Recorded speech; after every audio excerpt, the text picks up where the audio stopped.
Le Walk of Fame, l'avenue des célébrités et ses 2500 étoiles de stars.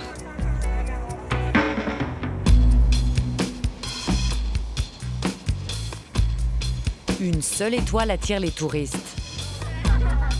Scarlett Johansson ou Leonardo DiCaprio? Non, pas du tout. Je ne savais absolument pas que Donald Trump était une star. C'est vraiment bizarre. Je croyais que c'était le président, mais c'est une star. C'est vraiment étrange. C'est une star. Si Trump est gravé dans le marbre, c'est pour un programme de télé-réalité à succès. You're all fired. All four are fired. Go home. Vous êtes viré. Formule culte, la signature du milliardaire. Comme partout aux États-Unis, il énerve et il fascine.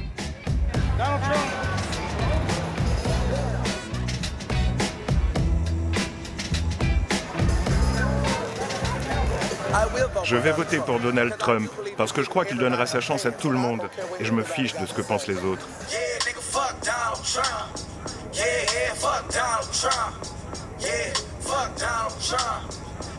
Qu'il aille se faire foutre. Il nous aime pas. Pourquoi? C'est une histoire de fric. Il est riche, il ne connaît rien à la politique. Tu vois ce que je veux dire? Il s'en fiche des gens, des malades, des infirmes. Tu comprends? Il n'y a que l'argent qui l'intéresse. Il pourrait appuyer sur le bouton et boum, c'est la guerre.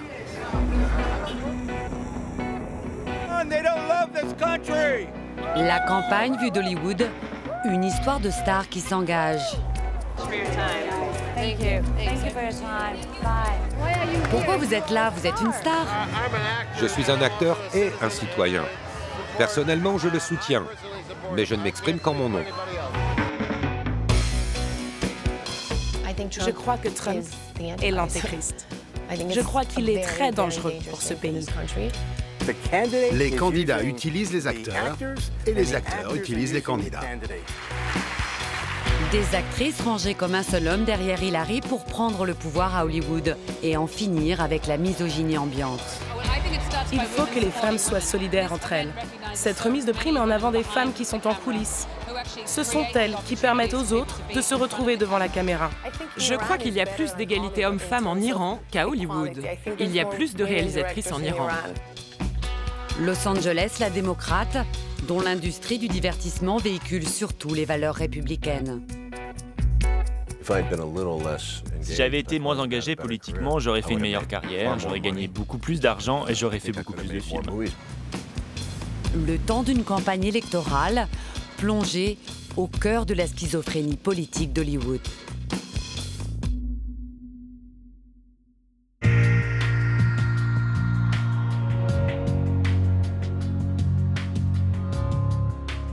Alors là, il y a une vue assez extraordinaire. Là, tu vois, tu as le signe Hollywood qui est derrière toi, là-bas.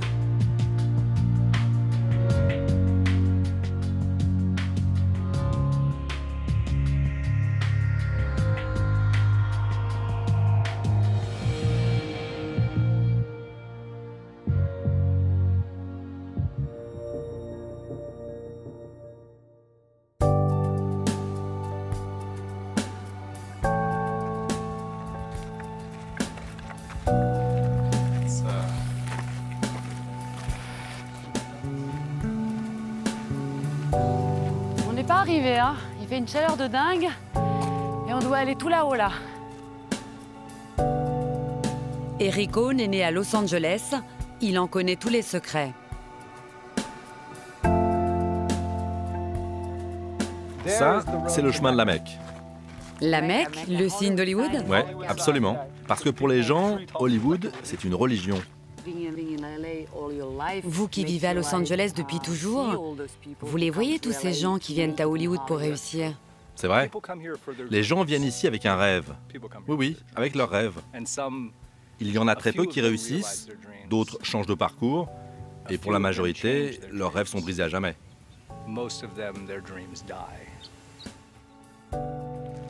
Ce coach sportif m'emmène dans un endroit inconnu des touristes. Où est le signe Hollywood? Par là. Par là? Ouais, ouais. Voilà, on est arrivé. On est derrière le signe. L'envers du décor ou comment le monde du cinéma influence les élections présidentielles américaines.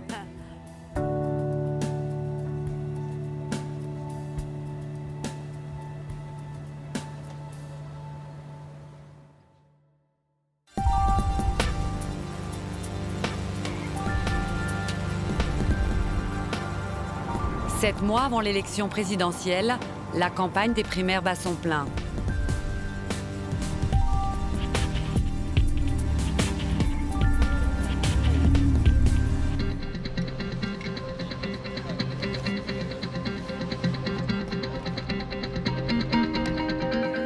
Je me rends au meeting du dernier adversaire d'Hillary Clinton dans le camp démocrate, Bernie Sanders.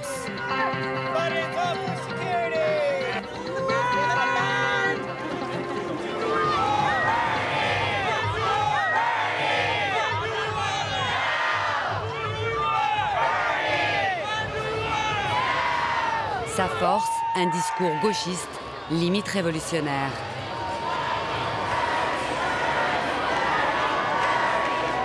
Dans la foule, je croise Tim Robbins, acteur oscarisé pour un film de Clint Eastwood. C'est un soutien de toujours du Parti démocrate.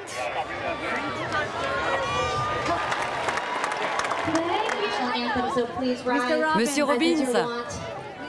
Bonjour. Bonjour, s'il vous plaît, une question pour Canal+, la télévision française.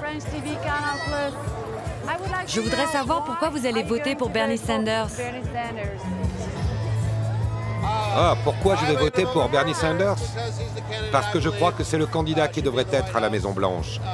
Je pense qu'il peut battre Donald Trump et je suis inquiet des faiblesses d'Hillary.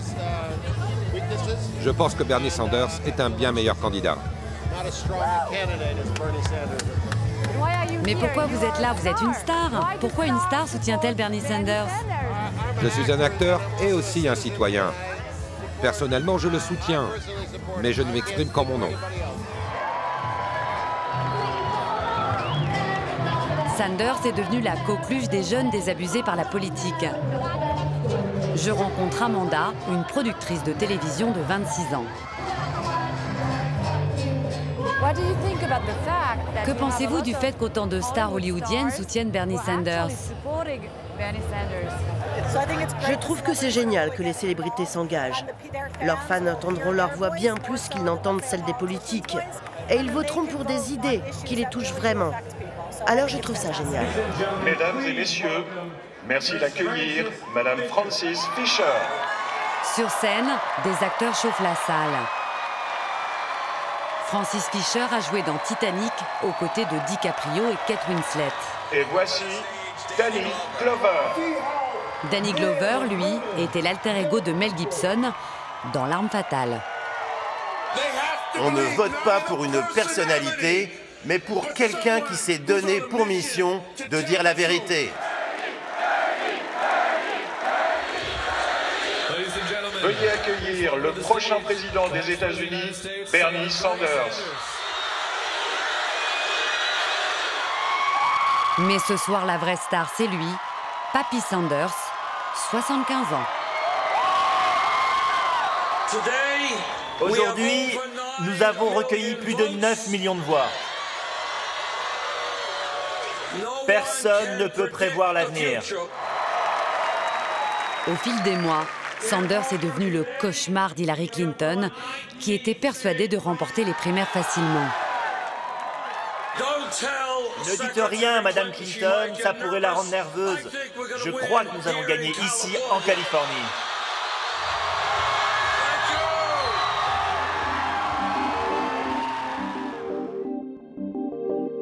Hillary Clinton, elle, n'a pas fait de grand raout à Los Angeles. Son mari Bill s'est contenté d'une visite aux fonctionnaires de l'éducation dans un quartier de l'est de la ville. 200 personnes. On est vraiment loin des stades pleins à craquer de Sanders.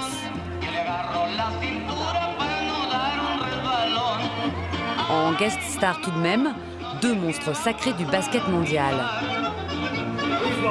Voici Magic Johnson et Karim Abdul-Jabbar.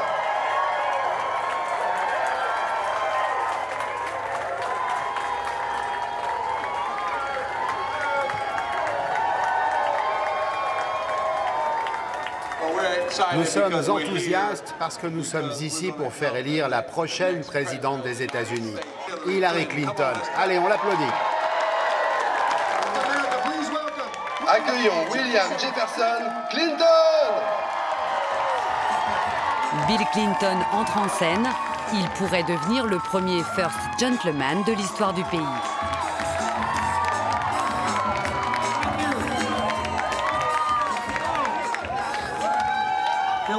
Hillary est la seule personne qui peut insuffler un changement dans ce pays.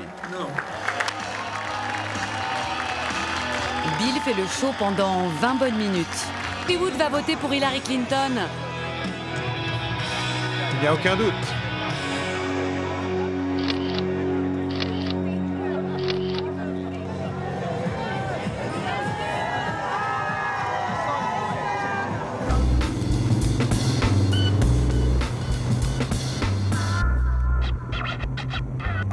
Pour contrer l'engouement qui entoure Papy Sanders, Hillary Clinton a ouvert des permanences dans toute la ville.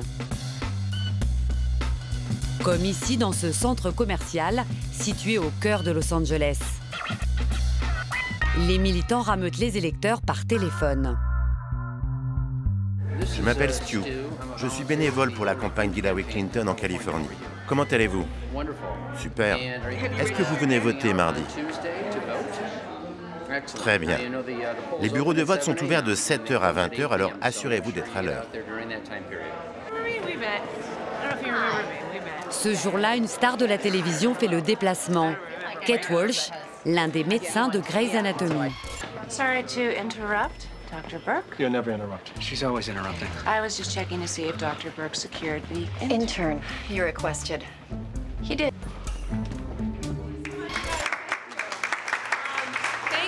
Merci beaucoup à tous d'être là, pour votre temps et vos efforts. Merci de décrocher le téléphone avec autant d'énergie pour encourager les gens à aller voter.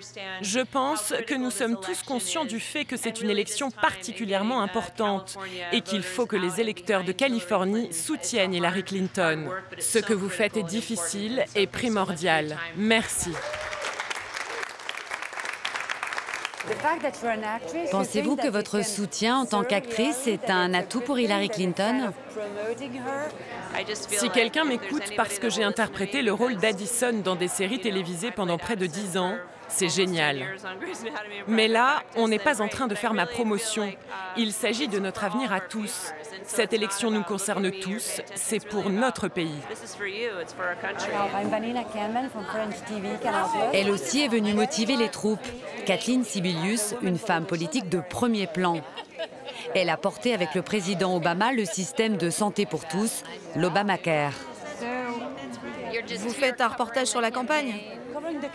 Oui, sur Hollywood et la politique, parce que ces deux mondes sont très imbriqués.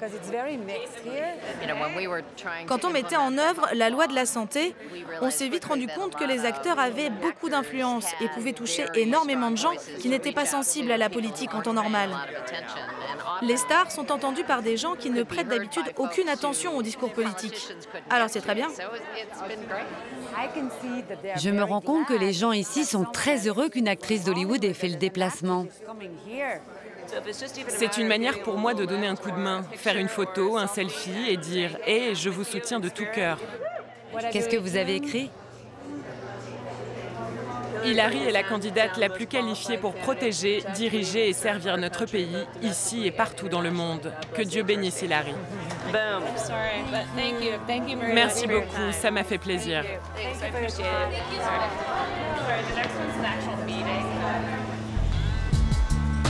Deux jours plus tard, la Californie doit départager Hillary Clinton et Bernie Sanders, un vote crucial qui désignera le candidat démocrate. Je retrouve Amanda, la jeune productrice de télévision rencontrée au meeting de Bernie Sanders. C'est ici que vous allez voter? Oui, c'est ici. Et c'est une église? C'est une église, oui. C'est l'heure du vote. Je suis tellement contente de faire partie du processus démocratique.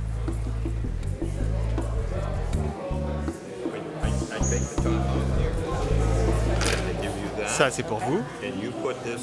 Insérez ça dans l'urne électronique. On attend. Ok, la machine est d'accord. Génial. Maintenant, vous pouvez partir. Alors c'est bon, elle a voté. Je me posais une question. Vous ne demandez pas de pièce d'identité ici? Non, c'est interdit en Californie. Pas en Californie. Comme dans la plupart des États, en fait.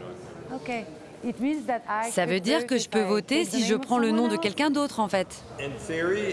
Théoriquement, si vous avez l'adresse de cette personne, c'est possible. Premier vote à Hollywood. Pour Sanders. Je suis fière de voter pour Bernie. Le soir même, le coup près tombe. Pour Amanda et les supporters de Sanders, c'est la douche froide. Leur candidat est arrivé derrière Hillary Clinton. Sa course à la primaire démocrate s'achève ici. Je veux tous vous remercier d'avoir fait partie de cette révolution politique. À partir d'aujourd'hui, nouveau mot d'ordre et nouvel adversaire. Nous ne permettrons pas à Donald Trump de devenir président des États-Unis.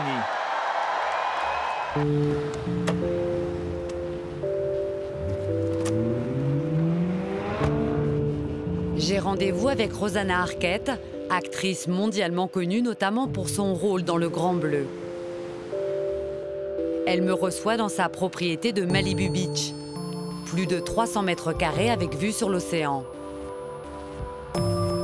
Rosanna Arquette a soutenu Bernie Sanders pendant toute la campagne.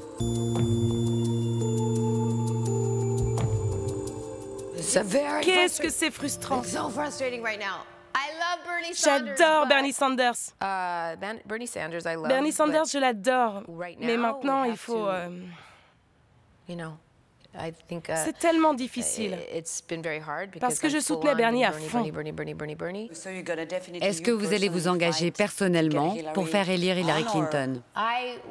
Je voterai pour Hillary, même si c'est très difficile pour moi de le dire.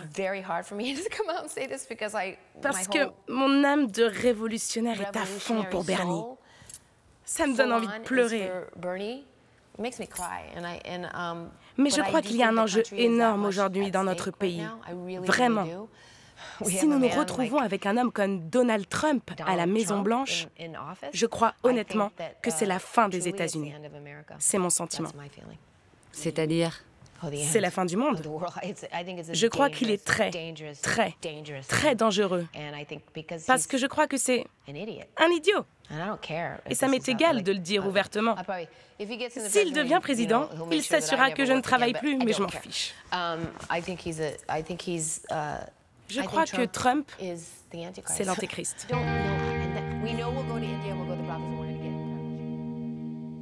Une centaine de poids lourds d'Hollywood revendiquent publiquement leur soutien à Hillary Clinton, comme George Clooney, Leonardo DiCaprio, Eva Longoria, Meryl Streep ou Beyoncé.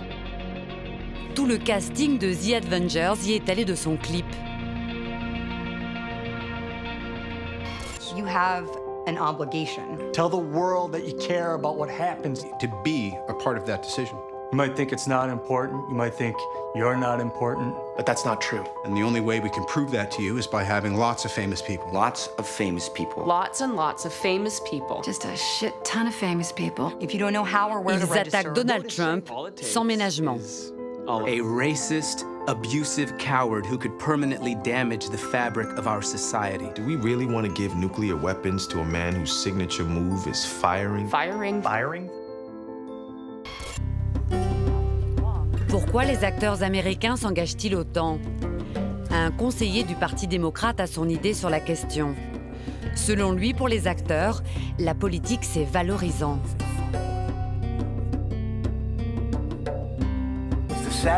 Le but, c'est de satisfaire leur ego d'une autre façon. Ça leur donne plus de profondeur que leur image de star de cinéma. Ils se sentent plus importants, car ils ne sont pas seulement un rôle dans un film. Tout à coup, leur parole a du poids. Donc c'est juste de l'ego. Ce n'est que de l'ego, c'est toujours une affaire d'ego. Ensuite, ils peuvent se vanter, dire « j'étais à ses côtés depuis le début ». Je suis intelligent, je comprends la politique, j'ai un point de vue et je sais qui est celui qui doit être le président des États-Unis. Puis, quand son candidat est élu, il peut dire à tous ses amis avec grande fierté « J'ai parlé au président des États-Unis, je l'ai conseillé, le président a suivi mes conseils ». Pour un acteur, être en contact direct avec le président, c'est prestigieux. Hillary Clinton l'a bien compris et sait en tirer profit. Kim Kardashian, la reine des réseaux sociaux, l'actrice Jennifer Aniston et le couple en vogue Justin Timberlake et Jessica Biel, la candidate collectionne les selfies avec les vedettes, de précieux faire-valoir. Mr. Donald J. Trump! À l'autre bout du pays, Donald Trump se moque d'Hillary et de son casting hollywoodien, lui qui remplit des stades avec les classes populaires.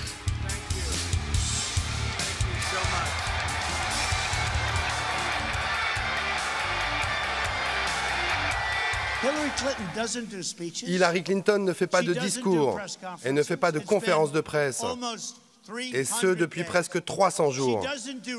Elle ne fait pas de grands meetings comme les nôtres. Les seules personnes qui s'enthousiasment pour elle et sa campagne, ce sont des célébrités d'Hollywood, et souvent des stars plus très fraîches. C'est sûr que côté Trump, les stars se font plutôt discrètes. Pas facile de trouver des acteurs qui le soutiennent ouvertement. Un seul a accepté de me rencontrer. Pas vraiment une star, un ancien mannequin qui a eu son petit succès dans des séries télé.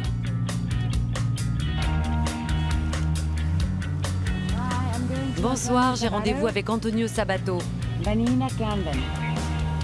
Il m'attend. Merci, au revoir.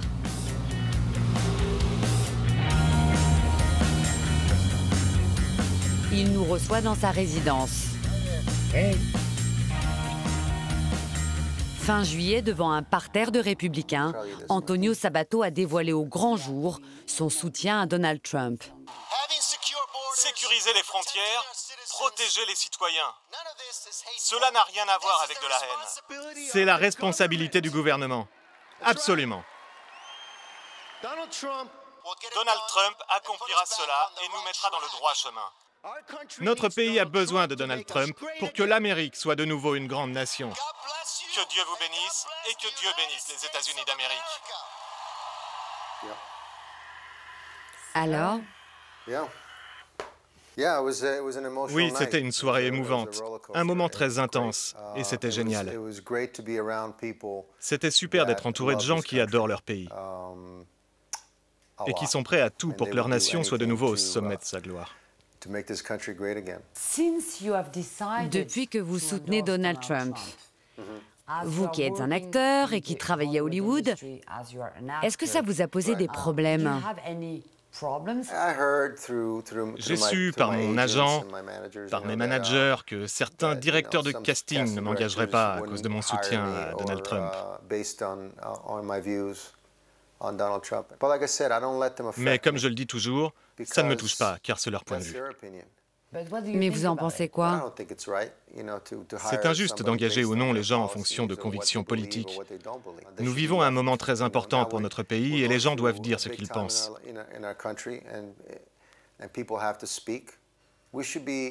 Nous devons nous sentir libres d'exprimer nos opinions. Et puis ensuite, nous faisons ce que nous avons à faire, c'est-à-dire lire un scénario et exercer notre boulot d'acteur. Est-ce que vous croyez que Donald Trump va être élu? Je crois que Donald Trump sera élu. Je crois qu'il va gagner avec une majorité écrasante.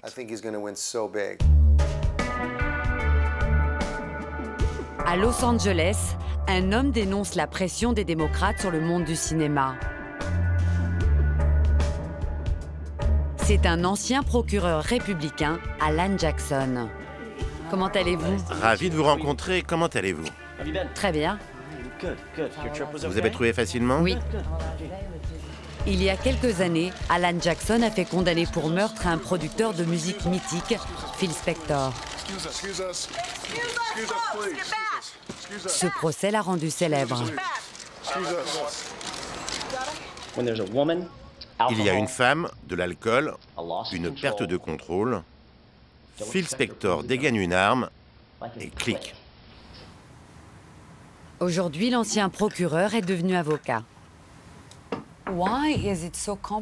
Pourquoi est-ce que c'est si compliqué d'être républicain à Los Angeles? Si vous êtes républicain à Hollywood, il faut le cacher. À 100%. Vous ne pouvez pas réussir à Hollywood si vous êtes ouvertement républicain.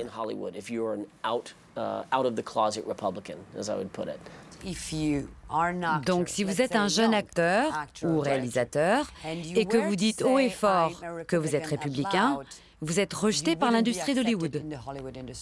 C'est ça, vous serez blacklisté. Blacklisté. Blacklisté, absolument. En tant qu'acteur, si vous avez déclaré ouvertement que vous étiez républicain, vous ne décrocherez pas le rôle auquel vous auriez pu prétendre. C'est une certitude. D'ailleurs, je connais personnellement des scénaristes, des réalisateurs, des producteurs. Je ne révélerai pas leur nom, bien sûr. Ils sont tous républicains, mais ils doivent le dissimuler.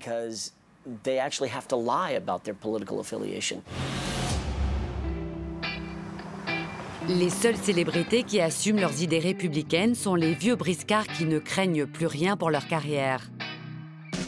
Clint Eastwood, Sylvester Stallone ou l'ancien boxeur Mike Tyson. Et Bruce Willis, qui va jusqu'à mettre sur sa tête la moumoute et la casquette de Trump.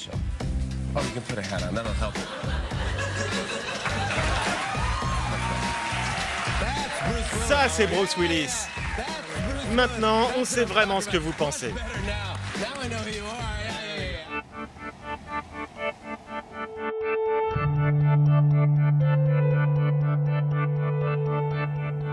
La Californie est un fief électoral démocrate.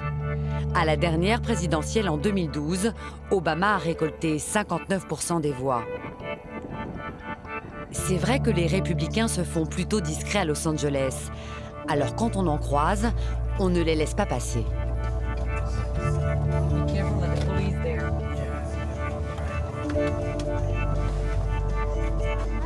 Bonjour, j'étais dans ma voiture, je vous ai aperçu et j'ai vu que vous souteniez Trump. Oui, nous le soutenons. Et c'est assez rare à Hollywood de trouver des gens qui le soutiennent ouvertement. Pourquoi vous êtes là aujourd'hui? On veut juste faire passer notre message, que les gens voient que parmi nous, il y a des Juifs, des Mexicains, des Asiatiques, des vétérans. Tout le monde soutient Trump. Va te faire foutre. Tous les jours, j'y crois plus que la veille. C'est pour ça que je suis là, à faire passer le mot. Je tords le cou aux idées reçues. On dit qu'il est raciste. Au contraire, les gens de toutes les origines militent pour lui. Tous derrière Trump. Qu'il aille se faire foutre. Hey, tu parles à la caméra, mais tu me regardes pas. C'est bien ce que je pensais, t'as rien dans le pantalon. Pourquoi vous allez voter Donald Trump? Ce pays a besoin de quelqu'un qui comprend la valeur du dollar. Un patron qui crée des emplois et qui sait comment on gère des affaires. Quelqu'un qui sait ce qu'est un budget et qui sait qu'on ne peut pas vivre au-dessus de ses moyens. On a besoin de quelqu'un qui a toutes ces notions et qui est capable de rebâtir notre économie. Rejoignez-nous! Pas d'emploi, pas de pays.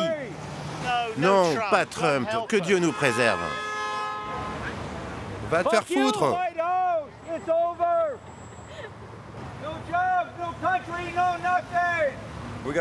On va rendre sa gloire à l'Amérique. Trump a raison. L'Amérique a viré trop à gauche et on ne veut pas de ça à la Maison-Blanche. On est sérieux, c'est la dernière chance de l'Amérique. Vraiment. Que Dieu vous bénisse.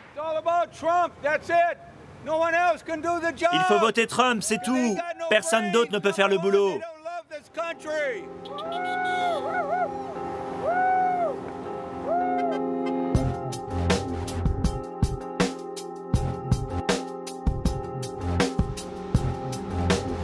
Dans cet hôtel de luxe de Beverly Hills se tient chaque année une cérémonie très sélecte.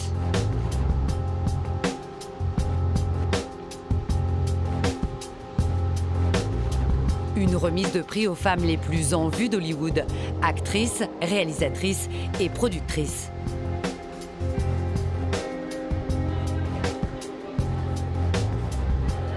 Je travaille pour Canal+.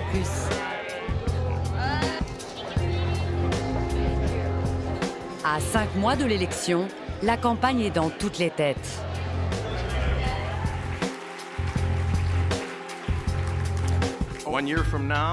L'an prochain, nous fêterons les 100 premiers jours de la première présidence féminine.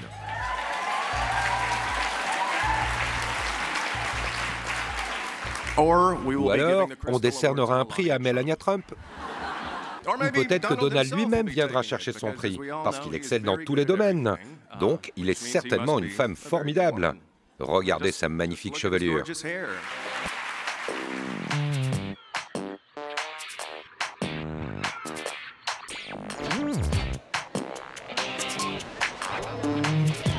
mon premier tapis rouge. On va voir ce que ça donne. Des femmes et encore des femmes. Parmi elles, Rosanna Arquette. Vous savez, nous les femmes, nous sommes l'âme de l'univers. C'est vrai. Ici, tout le monde espère qu'Hillary Clinton sera élue et l'assume. Leslie Linka-Glatter est réalisatrice. Ravie de vous rencontrer, je travaille pour Canal+. Oh, fantastique. On lui doit notamment des épisodes de la série culte Homeland. C'est une année électorale, donc c'est très important et peut-être qu'ici aux États-Unis, vous allez avoir pour la première fois une femme présidente. Oui, c'est très excitant et cela va changer la donne. Vous, personnellement, est-ce que vous allez voter Hillary Clinton? Bien sûr. Madame Fisher, je suis Vanina Camban de Canal+. Je réalise un documentaire sur Hollywood et la politique. Lucy Fisher est une productrice de renom. La saga Divergente, c'est elle. Une trilogie phénomène qui a généré près de 800 millions de dollars. Vous allez peut-être avoir la première femme présidente, Hillary Clinton. Est-ce que ça va changer les choses pour les femmes si elle est élue? Je l'espère. J'espère que les droits des femmes resteront une priorité pour elle, comme ça l'était au début de sa carrière politique.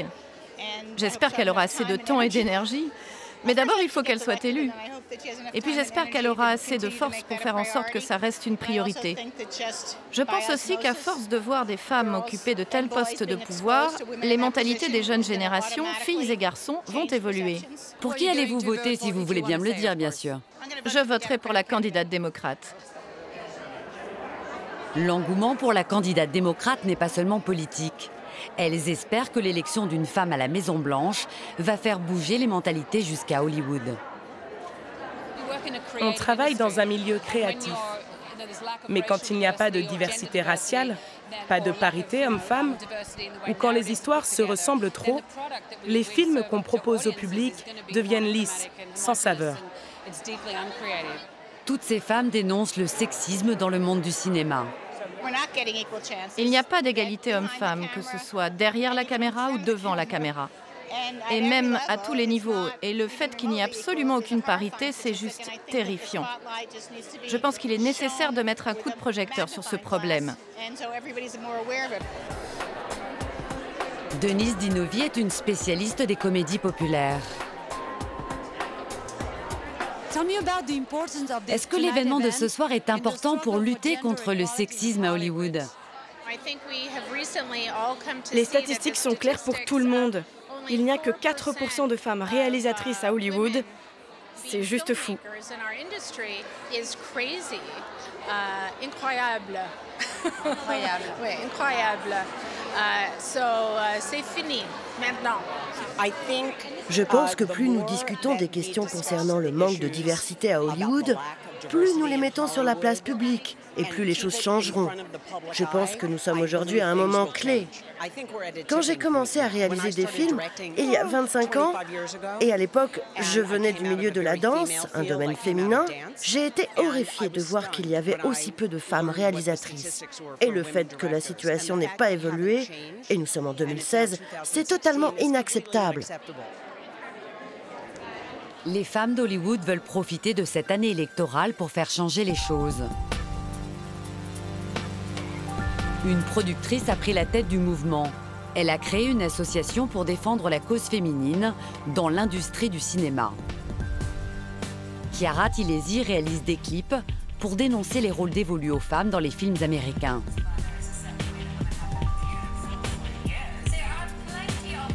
Regardez cette vidéo. Les rôles stéréotypes de femmes incluent la bombasse. Comment vendre un film sans bombasse? L'épouse plus jeune que son mari, la mère dépourvue de toute sensualité et sexualité. Les femmes au cinéma sont perçues de cette façon depuis toujours. Il y a beaucoup de femmes talentueuses à qui on ne donne pas leur chance. Si on cultive toujours le rôle de la femme en tant qu'objet, la femme sera traitée comme un objet. Une étude sur les rôles féminins a été réalisée par une université de Los Angeles. Les chiffres sont accablants. Selon les statistiques, les personnages principaux sont des femmes dans seulement 13% des films aux États-Unis.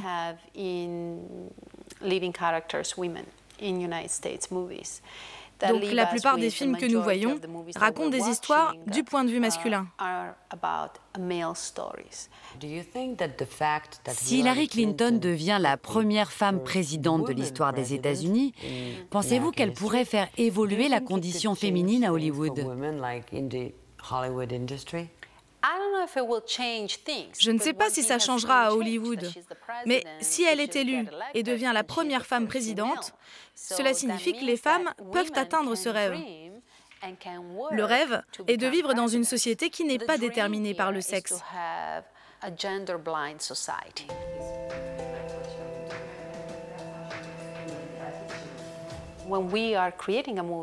En créant un film, on crée l'ADN d'une culture. Car le film est le reflet de notre société, et vice-versa. De grandes actrices soutiennent le combat de Keira Tilesi. Robin Wright, Jessica Chastain, Juliette Binoche, Jodie Foster ou encore Penelope Cruz. Toutes réclament des rôles plus importants. J'aimerais bien savoir ce qu'en pensent les hommes. J'ai rendez-vous avec un grand nom d'Hollywood. Martin Campbell, réalisateur de films testostéronés comme James Bond ou Zorro.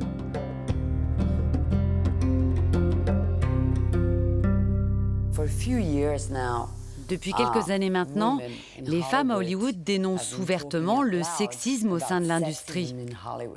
Pardon? Le sexisme à Hollywood. Tous les rôles principaux de vos films sont des rôles masculins, en fait. Bien sûr. Sauf dans Beyond Borders. C'était une femme. Oui, c'est l'exception. Oui, et il y a aussi... oui, en fait, Beyond Borders, c'est le seul. Mais je crois que dans Zorro, nous avions une femme forte. Le personnage de Catherine Zeta-Jones. Oui, mais Catherine Zeta-Jones avait un second rôle. Oui, bien entendu. Alors? C'est vrai, je ne fais pas ce genre de film. J'imagine que ça fait de moi un coupable. Mais vous avez raison, on n'écrit pas de bons rôles pour les femmes. L'industrie du cinéma est dominée par les hommes.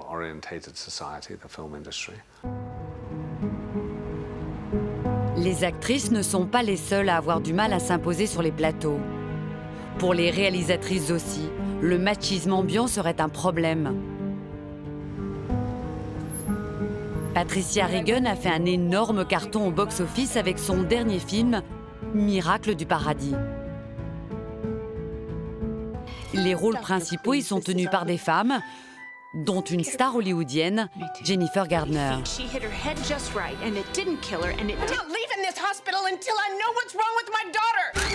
Mais selon la réalisatrice, le tournage a été un cauchemar. Pensez-vous qu'il est plus difficile d'exercer le métier de réalisateur quand on est une femme? Quand on est réalisateur, on a besoin de l'aide d'une grosse équipe. La difficulté quand on est une femme est que l'on manque de crédibilité. C'est la pure vérité. Même à Hollywood? Absolument, à Hollywood. Je crois qu'il y a plus d'égalité hommes-femmes en Iran qu'à Hollywood. Je crois qu'il y a plus de femmes réalisatrices en Iran qu'ici.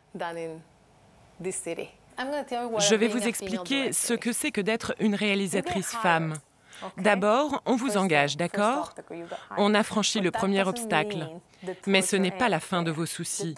C'est là que la torture commence, parce que personne ne vous écoute. C'est vous la réalisatrice, c'est votre travail. Vous êtes le chef d'orchestre, mais personne ne vous respecte. On met en doute tout ce que vous dites et toutes vos demandes. On est sceptique, on vous ignore, on ne croit pas en vous. Mais qui? Les producteurs, votre équipe, tout le monde.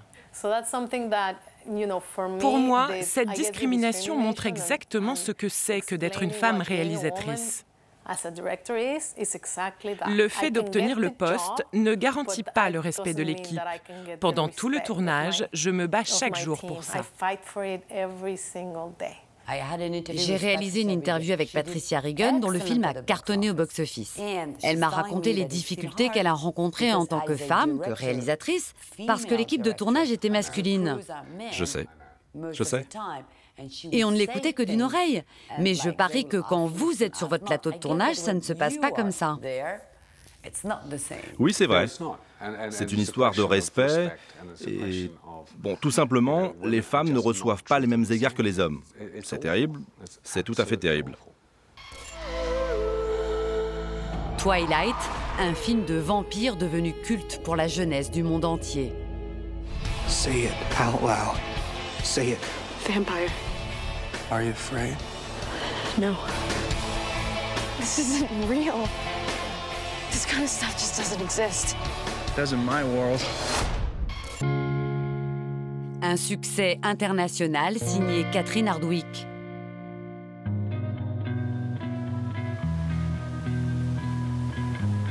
La réalisatrice me reçoit chez elle, dans sa propriété de Venice, l'un des quartiers les plus branchés de Los Angeles.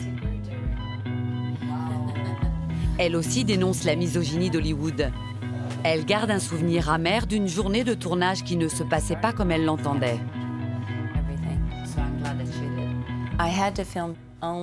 On avait un impératif, tourner lorsqu'il y avait des nuages, d'accord? Si c'était ensoleillé, on ne pouvait donc pas tourner. Un jour, on attendait le retour des nuages, on essayait de créer de l'ombre. C'était censé être une journée nuageuse et c'était très frustrant. Du coup, je suis allée pleurer derrière un arbre pendant 1 minute. Quelqu'un m'a vu, l'a répété et tout le monde s'est dit, elle est émotive. En fait, j'ai appris que le terme émotif, c'est du langage codé pour dire femme. C'est misogyne en fait. Bien sûr. Si un homme pleure sur le plateau de tournage, on l'applaudit car il est sensible. Mais une femme qui pleure est émotive. Il y a 2 poids, 2 mesures. Si Hillary Clinton est élue, est-ce que ça va changer la donne pour les femmes? Je crois que chaque victoire comme celle-ci améliore la cause féminine.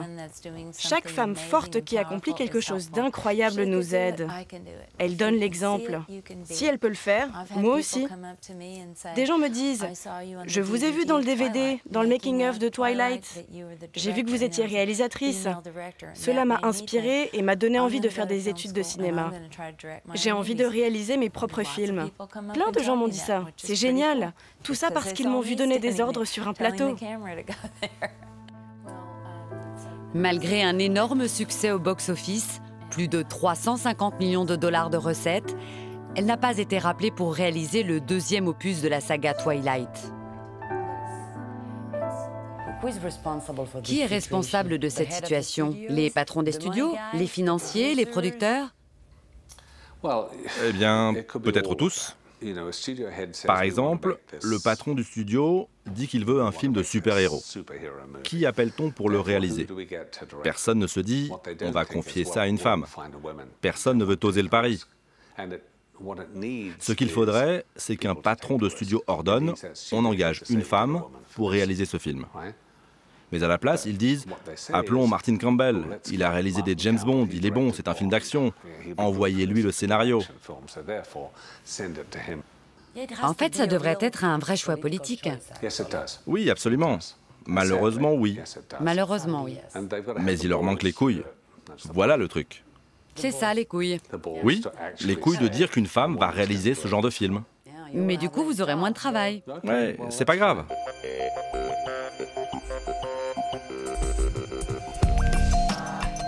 Le pouvoir serait donc entre les mains des patrons des studios et des producteurs, ceux qui financent les films, ceux qui embauchent les réalisateurs et les scénaristes. l'un des décideurs les plus puissants d'Hollywood m'attend.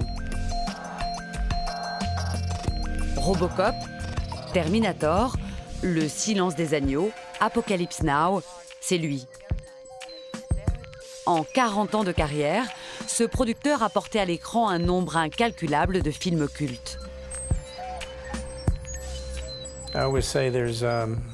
J'ai participé à la production de 320 ou 323 films. Il y a eu un tiers de chefs-d'œuvre, un tiers de films moyens, et pour le dernier tiers, on aurait mieux fait de me coller un pistolet sur la tempe et d'appuyer sur la gâchette. Je voudrais parler avec vous de la discrimination envers les femmes. Durant toute votre carrière, combien de femmes réalisatrices avez-vous engagées? Oh mon Dieu, j'en ai aucune idée. Aucune idée. Woody Allen n'est pas une femme. Milos Forman non plus. Scorsese non plus. Oliver Stone n'est pas une femme. Kevin Costner non plus. J'ai beau regarder les affiches autour de moi. Que des hommes. Ouais. Mais ils ont du talent. Bien sûr. Alors, c'est quoi le débat? On n'allait quand même pas leur faire porter des jupes. C'est vraiment aux femmes d'affirmer leur point de vue. Il faut qu'elles prennent la parole, qu'elles se fassent une place. Parce que tout le monde veut sa place. Les hommes veulent leur place. Il n'y a pas que les femmes. Eh bien, bonne chance les filles. C'est pas gagné. Et avec Trump, ça serait encore pire. Monsieur Trump, une chose que l'on apprécie chez vous est votre franc-parler. Vous avez traité les femmes que vous n'aimez pas de grosses cochonnes, chiennes, fainéantes et d'animaux dégoûtants. À votre avis, est-ce un trait de caractère digne d'un candidat à la présidence? Et comment répondez-vous à l'accusation d'Hillary Clinton qui dit que vous êtes en guerre contre les femmes? Je crois que le gros problème de ce pays est que l'on est trop politiquement correct.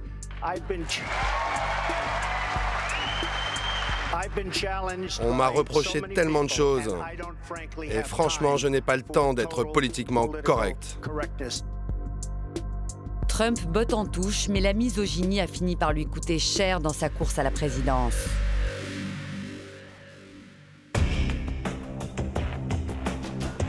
Pour les deux candidats, la Californie n'est pas qu'un réservoir de voix. C'est aussi le coffre-fort de leur campagne. Cet État est le plus riche du pays. Les stars y organisent des dîners privés pour collecter du cash. Comme en avril dernier dans la villa de George Clooney, ami et soutien d'Hillary Clinton. 33 000 $ le couvert en bout de table. Mais pour les bonnes places à côté du comédien ou de sa femme, il fallait débourser beaucoup plus. 353 000 $.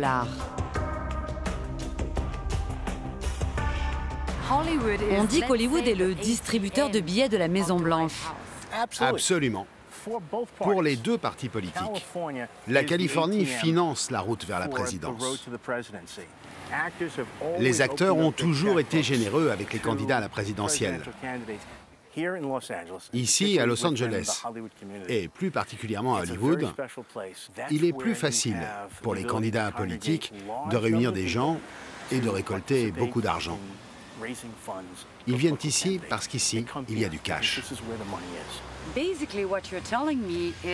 En fait, vous êtes en train de m'expliquer que les candidats à la présidence se servent de la notoriété des stars d'Hollywood pour se faire élire. Ça marche dans les deux sens. Aussi bien pour les candidats que pour les stars, ils en tirent tous profit. Chacun y trouve son compte. Le candidat a besoin de crédibilité. Il a besoin d'argent, d'une couverture médiatique pour valoriser son image. Et c'est exactement ce que les acteurs lui fournissent.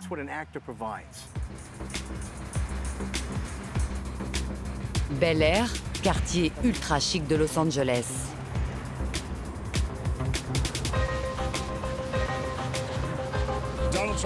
Une levée de fonds pour Donald Trump est prévue dans la soirée ici, à Bel Air. Les donateurs qui y participent verseront 2 700 $ rien que pour entrer au cocktail et 10 fois plus pour assister au dîner. Donald Trump est à Los Angeles. Il est en train de faire une levée de fonds ce soir avec des milliardaires américains qui sont pro-Trump. Donc là, en fait, il y a la police, ça veut peut-être dire qu'on n'est pas loin. Donc là, il faut qu'on retrouve cette maison. C'est une maison d'un particulier extrêmement riche, mais on ne sait absolument pas où c'est, on n'a pas d'infos. Donc on va essayer de trouver Donald Trump. Voilà. Hi, good evening. Bonsoir. Je sais qu'il y a une levée de fonds pour Donald Trump pas loin d'ici. Est-ce que vous savez où c'est? Non, je n'ai pas d'infos. Personne ne nous informe de son emploi du temps. Merci, c'est gentil. On essaie un droite-droite? Ouais, droite-droite, le country club. Après 3 heures de recherches infructueuses dans Bel Air, j'ai lâché l'affaire.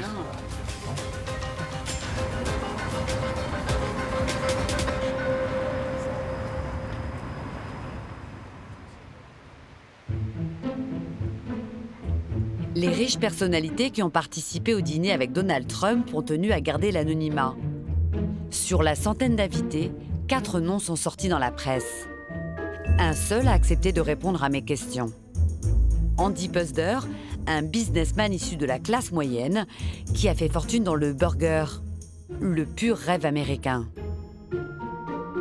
Et pour vendre sa viande, il joue à fond la carte sexy, avec des mannequins et des stars de la télé-réalité comme Paris Hilton ou Kim Kardashian.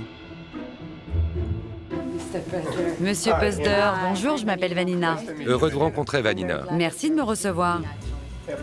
Content de le faire. Entrez. Puzder, le roi du burger, a soutenu Reagan, Bush père, puis Bush fils. Aujourd'hui, c'est un Trumpiste décomplexé. Le 14 juillet, vous étiez bien à Bel Air à la levée de fonds pour Donald Trump. Oui. Pourquoi y avez-vous assisté? Premièrement, parce que l'organisateur de la levée de fonds est un ami personnel et qu'il m'a demandé de venir. Deuxièmement, parce que je voulais entendre ce que Trump avait à dire. Comme vous le savez, j'ai passé beaucoup de temps à Hollywood à la recherche de républicains, mais c'est très difficile d'en trouver. La gauche a essayé de supprimer la liberté de parole de façon agressive, que ce soit en politique ou ailleurs. Dans le métier du cinéma, on ne peut plus parler aussi librement que l'ont fait Charlton Heston, Ronald Reagan ou John Wayne dans le temps, qui déclaraient qu'ils étaient républicains et donnaient leur avis. Je ne comprends pas comment on peut faire de la discrimination en fonction des convictions politiques. Et c'est pourtant pratiqué dans un milieu professionnel soi-disant populaire, soi-disant ouvert à tous, respectueux des valeurs proches des Américains. Et puis on vous fait payer le fait d'être républicain. C'est une honte pour notre pays et je crois que c'est honteux pour cette industrie. Dur d'être républicain en Californie. Mais leur idéologie n'est pas totalement absente à Hollywood.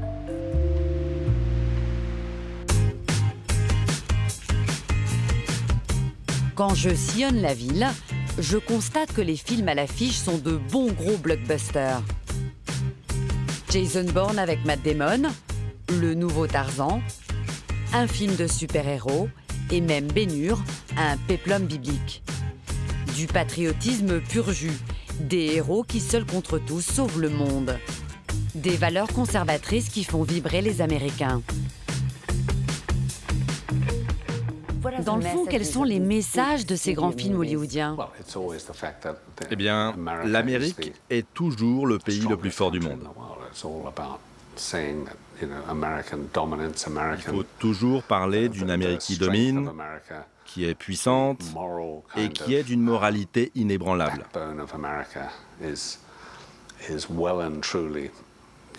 Dans tous les films, il est question de victoire. L'Amérique est le grand vainqueur. La puissance américaine, la domination américaine à travers le monde. Les politiques le répètent sans cesse. Notre pays est le plus fort du monde. Nous sommes les maîtres du monde.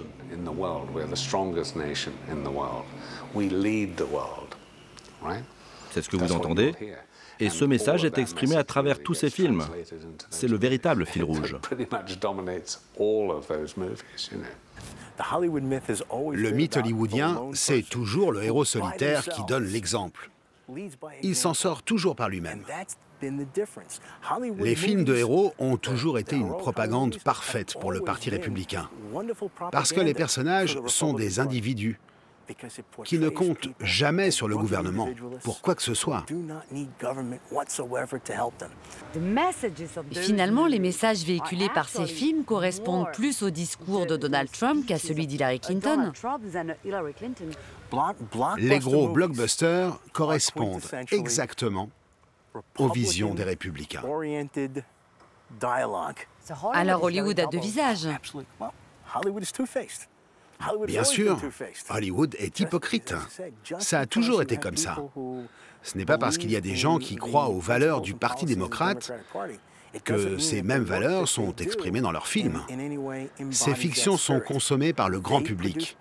Et le grand public américain aime le mythe du cow-boy. On adore nos cow-boys.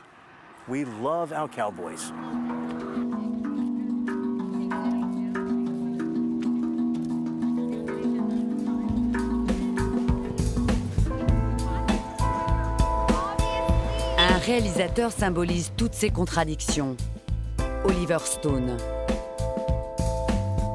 Wall Street, Platoon, né un 4 juillet avec Tom Cruise, ou encore Nixon avec Anthony Hopkins, ces films ont marqué l'histoire du cinéma.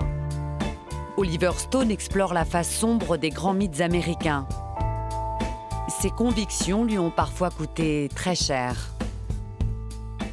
Si j'avais été moins engagé politiquement, j'aurais fait une meilleure carrière, j'aurais gagné beaucoup plus d'argent et j'aurais fait beaucoup plus de films, parce que les studios ont refusé de nombreux projets qui me tenaient à cœur. Mais pourquoi?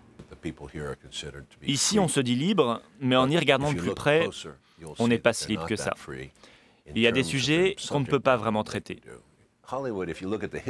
Historiquement, on n'aime pas la controverse à Hollywood. Ça représente beaucoup d'argent, alors on a peur, on évite de prendre des risques. Les films sont financés par des grands groupes. On ne veut pas de polémique. On veut faire des films avec des héros, c'est plus facile et c'est plus accessible au grand public. Malheureusement, ça appauvrit la créativité. Son nouveau film raconte la vie d'un célèbre lanceur d'alerte. Edward Snowden a révélé au grand public que les États-Unis espionnaient le monde entier. Think of it as a Google search, except instead of searching only what people make public, we're also looking at everything they don't. Emails, chats, SMS, whatever. Yeah, but which people? The whole kingdom, Snow White. Snowden, un traître pour Washington. Un film qu'Hollywood a donc refusé de financer. Oliver Stone s'est tourné vers la France et l'Allemagne pour réaliser son long métrage. Snowden a fourni les preuves que nous sommes sur écoute. Pas seulement vous et moi, mais le monde entier. Et l'ironie dans tout ça, c'est qu'aucun des candidats à la présidentielle des États-Unis n'en parle. Cette surveillance à grande échelle, ils ne veulent pas l'évoquer. C'est un gros problème aux États-Unis. On ne veut pas aborder les vrais sujets. On préfère se voiler la face. Monsieur Trump demande la peine de mort pour Snowden. Et Madame Clinton demande une peine de prison très sévère.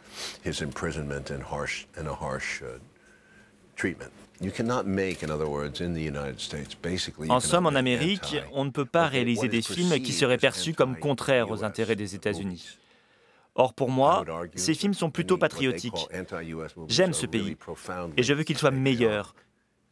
Et je crois que dire la vérité, étaler son linge sale, c'est mieux que de se mentir à soi-même.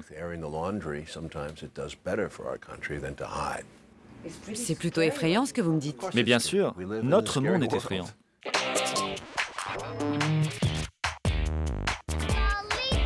Hollywood aux deux visages. Démocrate sur les tapis rouges, mais conservatrice dans ses scénarios. Si vous aimez pas ce pays, quittez-le! Une seule politique réconcilie acteurs et producteurs, la politique du box-office. Elle mesure le talent et confère l'argent. À Hollywood, c'est elle, la vraie puissance.